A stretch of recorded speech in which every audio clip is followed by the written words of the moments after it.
BJP ദേശീയ working പ്രസിഡന്റായി നിതിൻ നബീൻ അല്പസമയത്തിനകം ചുമതലയേൽക്കും. BJP കേന്ദ്ര കാര്യാലയത്തിലെത്തിയാണ് ചുമതലയേറ്റെടുക്കുക. ശ്രീകാന്ത് ഒരിക്കൽ കൂടി വിവരങ്ങളുമായി ഒപ്പം ചേരുന്നുണ്ട്.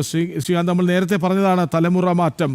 45 വയസ്സ് മാത്രമുള്ള ഒരാൾ BJPയുടെ തലപ്പത്തേക്ക് നടന്നെടുക്കുകയാണ്.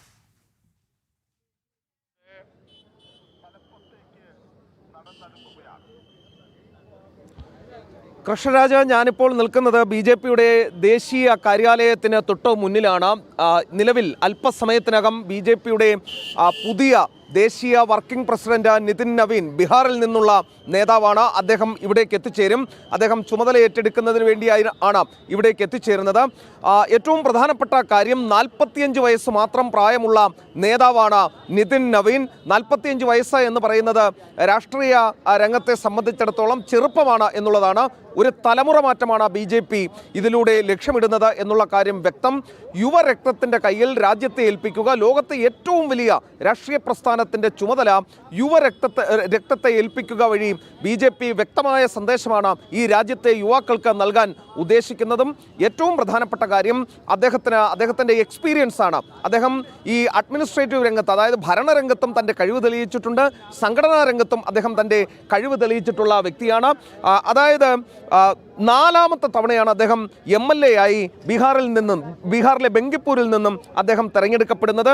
ഇപ്പോൾ നിലവിൽ ബീഹാറിലെ മന്ത്രി കൂടിയാണ് അദ്ദേഹം. മുതിർന്ന BJP നേതാവിൻ്റെ മകൻ കൂടിയാണ് നിതിൻ നവീൻ എന്നുള്ളത് ഈ ഘട്ടത്തിൽ എടുത്തു പറയേണ്ടതാണ്. യുവമോർച്ച ദേശീയ സെക്രട്ടറി കൂടിയായിരുന്നു അദ്ദേഹം എന്നുള്ളതും അദ്ദേഹത്തിൻ്റെ ഈ ചുമതലയ്ക്ക്, ഇപ്പോൾ നൽകിയിട്ടുള്ള ചുമതലയ്ക്ക് മാറ്റുകൂട്ടുന്നതാണ്. ഛത്തീസ്ഗഡിൻ്റെ പ്രഭാരി കൂടിയാണ് അദ്ദേഹം. ഛത്തീസ്ഗഡിൽ BJP അവിടെ ഉണ്ടായിരുന്ന എല്ലാ തരത്തിലുള്ള പ്രതിബന്ധങ്ങളെയും തരണം ചെയ്ത് അവിടെ ഭരണം പിടിച്ചതുപോലും ഇദ്ദേഹത്തിൻ്റെ കൂടി നേതൃശേഷിയിലാണ് എന്നുള്ളത് എടുത്തു പറയേണ്ട കാര്യമാണ്. അങ്ങനെയുള്ള ഒരാളെ ഇപ്പോൾ BJP ദേശീയ നേതൃത്വത്തിലേക്ക് കൊണ്ടുവരുന്നു. 45ാം വയസ്സിൽ BJPയുടെ വർക്കിംഗ് പ്രസിഡന്റ് ആവുന്നു. എടുത്തു പറയേണ്ട മറ്റൊരു കാര്യം കൂടി ഇതിൽ ചൂണ്ടിക്കാണിക്കാനുള്ളത്, ബീഹാറിൽ BJP ഈ അടുത്ത് വലിയ മുന്നേറ്റം കാഴ്ചവെച്ചിരുന്നു നിയമസഭാ തെരഞ്ഞെടുപ്പിൽ. അതിനുശേഷം ആ സംസ്ഥാനത്ത് വലിയ ശ്രദ്ധ BJP കൊടുക്കുന്നുണ്ട് എന്നുള്ള കാര്യം വളരെ പ്രത്യേകത അർഹിക്കുന്നത് കൂടിയാണ്. ഇനി നിതിൻ നവീനെ സംബന്ധിച്ചിടത്തോളം വളരെ വെല്ലുവിളികൾ നിറഞ്ഞ കാലഘട്ടമാണ് വരാൻ പോകുന്നത്. ബംഗാളിലെ തെരഞ്ഞെടുപ്പ് നടക്കാൻ പോകുന്നു. ഇനി കേരളത്തിൽ, തമിഴ്നാട്ടിലൊക്കെ തന്നെ നിയമസഭാ തെരഞ്ഞെടുപ്പ് നടക്കാൻ പോകുന്നു.